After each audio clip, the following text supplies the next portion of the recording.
Gosh, I And need. there's a lot of it you already know. Oh, Oh, yeah. 6 o'clock, guys. Please join us for the Pledge of Allegiance. Pledge of allegiance. Okay, I'm nowhere near ready. Hold on. I'm gonna miss the pledge. Go for it. I Pledge allegiance to the flag of the United States of America and to the republic for which it stands, one nation, under God, indivisible, with liberty and justice for all.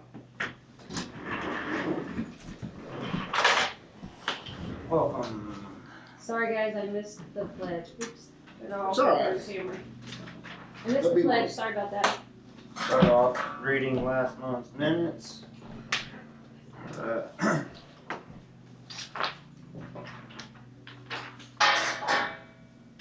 Okay. Meeting started at 6 p.m. with the Pledge of Allegiance.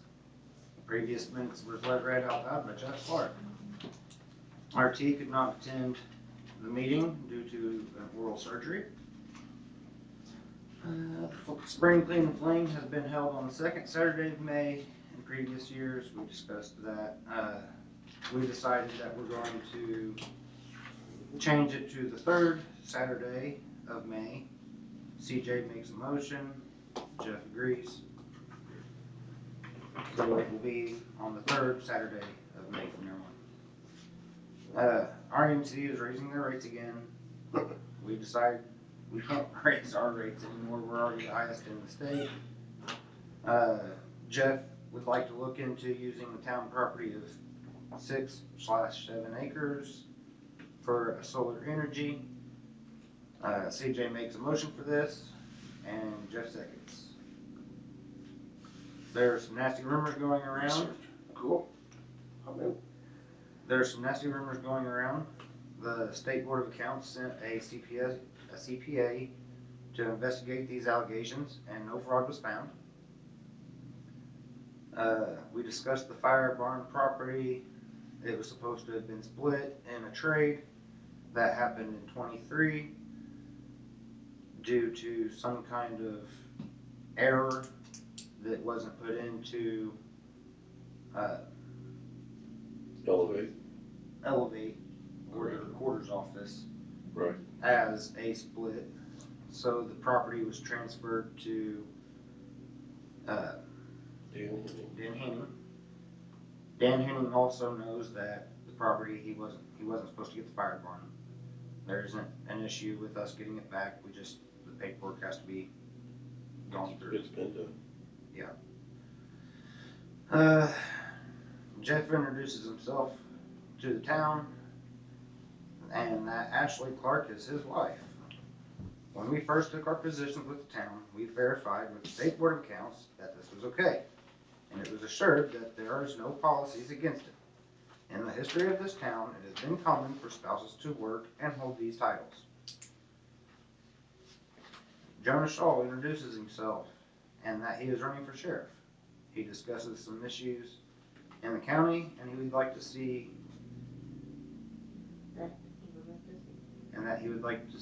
addressed if he is elected. Oh, okay. That he would like to see addressed if he is elected. Public comment. If the State Board of Accounts had found any grounds that warranted the reversal of the traded properties back in 2023, they could have forced it to be reversed. So, they most likely did not find anything against it. That was a public member that said that. The public asks if we could do something to let people know if town hall will be closed in advance. We could put a notice on social media. Also, the town hall can be called, and if you need to get a hold of somebody and the town hall's closed, you can call the town hall, press 2, and that will directly link you to the town council president, myself. Public member mentions that under no circumstances were they allowed to build a home under 750 square feet, but it has found 2 homes in the town that do not meet these requirements. They do not know what the town plans to do to address this. Will a square foot requirement be changed? Or will the other homes that are less than 750 square feet have to build on in order to meet requirements? Jeff explains that the first home is less than 750 square feet and was supposed to be added onto in order to meet the requirements. The second home is allowed because the main house on the property is, and it does meet the requirement. They added a tiny home onto their property, but the original house meets the 750 square foot requirement. The council agrees to look further into this subject and decide how they want to address the situation going forward. CJ makes a motion to close. Jeff seconds the motion. Meeting closes at 6:27 p.m. I'll make the motion to accept it. Absolutely. Done.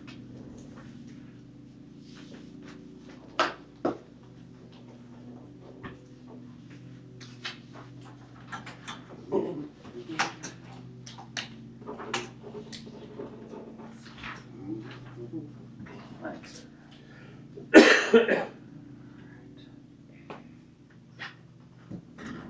I am still doing research as far as the solar energy field. I still got a bit of research to do to figure out I get some before I information for you really too. bring it to another meeting to move forward. Can residents put solar panels in their yard if they want to? I mean, if it's their property, or what's the? There's no restriction. I'm seeing all kind of wild stuff happen up in the city, and people are getting pissed about it. People putting panels where they really shouldn't be, where it's gonna be problems. I don't think there's so much a restriction, but Guidelines. I know there wouldn't be, if a resident were to put a solar panel in their yard outside of town, REMC would pay them for their extra. Oh, really? They would send them a check for any extra electric that's produced. So I wouldn't want to have a town's resident put a solar panel in and expect us to pay them Oh, yeah, I see, yeah, for yeah. extra. We have We talked to REMC about it, and I've never got a response from them on how to They're go about probably it. still worrying. They avoided me too on that. It'd be awesome if everybody could just put one on top of their house, because that's property that's already being used. My And that way garage you makes wouldn't have to perfect. take up any new land to do it. Like in the big cities, they put them on top of parking garages and stuff. What they're doing now, So. yeah, houses, Yeah. The airport is. Big And time. then they maintain them from below, so I think it's cool. Sorry, I meant to raise my hand. It's all right. The only other thing I really need to bring up tonight is the square footage for homes. Are we wanting to lower? I think I'd like to make the motion that we accept the 400 with the 2 existing, be a wash, but no more. And still maintain the no axle type residence. The one, To be clear, you're saying 400 square feet is the minimum allowed in town, and no axles. It should be on a foundation, post pylon. yeah, I don't like the idea of post. I think with where Andrew's at, that should be the standard. I think moving forward, so the tiny home on Willoughby's, we're not going to address that one because it's an addition to the current. It's not attached to the current home, but the current home does meet the standard. As far as Andrew's property goes, I can kind of understand his situation as well. When the house was put in, he's not the one that put it in. So the original agreement for that house to be added onto Basically, it's Then- null and void. didn't get held up for the previous owners, and he inherited it as is. So I think moving forward, we will maintain a 400 square foot minimum, no axles. It should be on a foundation of sort. So, since we're allowing, Mr. Willoughby to keep a tiny home on the back of his property because his is bigger, if somebody chose to put a tiny home that doesn't meet the standard on their property, is that gonna be allowed also? Because this, this is gonna be a question somebody's gonna ask on down the road. So, Somebody's gonna split hairs. and Eventually. no matter what the situation is, somebody's gonna try to find the gray and exploit it. It don't matter what the situation We is. just gotta take on a case by case. So- basis. I'm just trying to avoid us having somebody move a 10-foot by whatever foot I think shed it in still here should and be move in. a Yeah. definite board decision prior to setting that tiny home. Yes, I agree. I think it should come with. At least board make sure all approval. the participants are aware on the same page of what's going to happen. Mhm. Instead of them saying they're gonna do one thing and we get a whole different Yeah. situation coming in that way. All right, And once it's in. all right, then, I think, if I can get a motion, I'd like to make that motion. Oh, yeah, second. all With right. our Absolutely. board's permission. I would like to ask the board's permission to build tiny homes on our lot in between. So, just to be clear on the motion, 400 square feet, no axles, On a foundation. on a foundation with board approval. Right. Okay. Can that be like a pad situation that it's brought in and set on a pad? Sure. Because some people You prefer gotta have pads that 18-inch, or whatever. at minimal. Talking like a pad like what we have the trolley sitting on. Yeah. Yes, that's considered a foundation, yeah. Mhm. Okay, Yep. so that is also acceptable. Sure. Just If somebody's Dot gonna lay all out a the I's. sidewalk or something like that, no. dotting all the i's and crossing all the t's. Mhm. And it boils down to the board's decision too, discrepancy. Can I live in a And- treehouse? And what I said before, As long as it I- meets 400 I would square like feet. to formally request the board's permission to go ahead and put a couple of smaller homes on the property that we own over here between 170 and 180 Larimer. When that Over comes here. about, then we'll, 170 or 180, 170, there's a lot in between. They would go farther toward the back of the lot because the lot is very deep. It goes all the way to the creek back there. So they would be back farther off the road than what 180 is. As long as we're not talking about a 10 by 10 shed, It is not.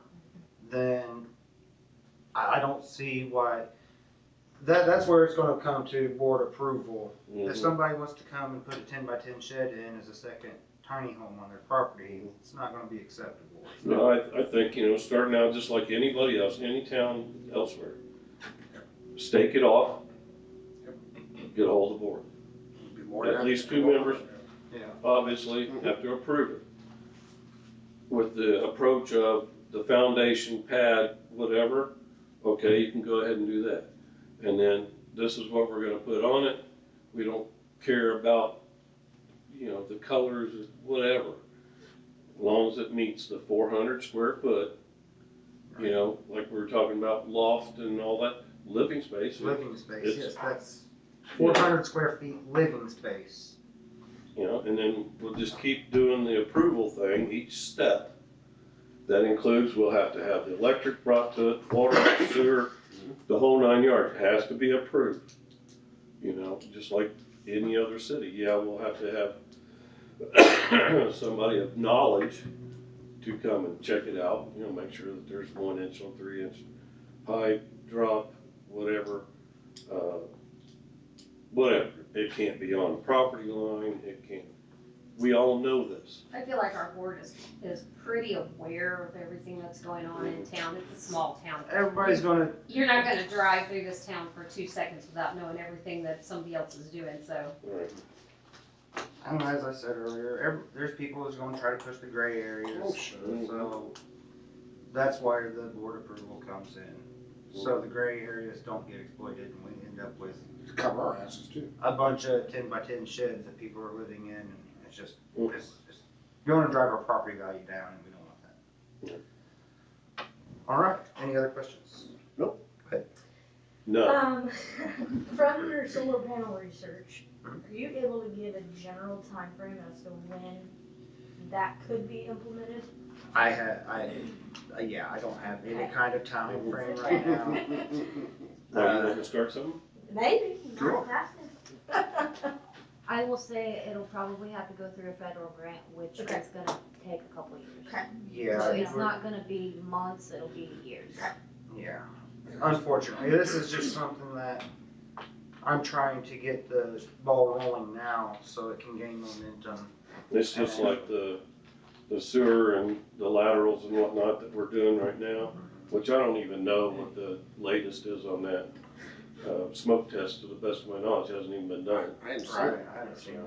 They I got came a around notice on my and they door. ran their cameras all down our drains. Right. I've seen them do the cameras, but I haven't seen any smoke testing yet. But to get back with you, we still have the water that we're still trying to work with. You know, we've got all these other things going on that we've got no updates to make it known to the meeting, you know. But with that being said, there's so much reverse engineering that's gonna have to be done, as far as getting a mini substation in to backfeed, if that's what we're looking at. Yeah. There's just so much going on, and with the price of electric going up, and nobody's answering our questions at RMC, so, yeah, there's just so many unanswered questions. As of right now, REMC is at 17 and we are at 19 Cents per kilowatt hour. cents per kilowatt hour. So if REMC increases their rates, the town makes absolutely zero profit. We will not be able to maintain or update or repair any of our electric infrastructure as it is. This is why I'm really wanting to make a big push to get it going. I think it's town survival, really, in a sense. Yeah. I think it'll make or break this town if it doesn't get something going on. So we're gonna get worse. Yes. Yeah. It's just gonna keep going up. For this to be a foreseeable future. Any other questions?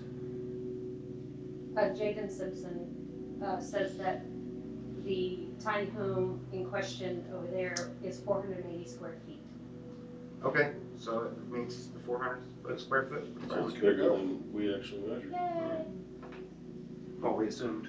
Yeah. Yeah. Well, I don't care. 400 square foot minimum. I think that's very fair. That's a 14 by 30 living space for a single level. So I think that's pretty fair. Mhm. All right. If you guys have anything, Nope. can I get a motion to close? I'll make the motion. All right. Meeting closed.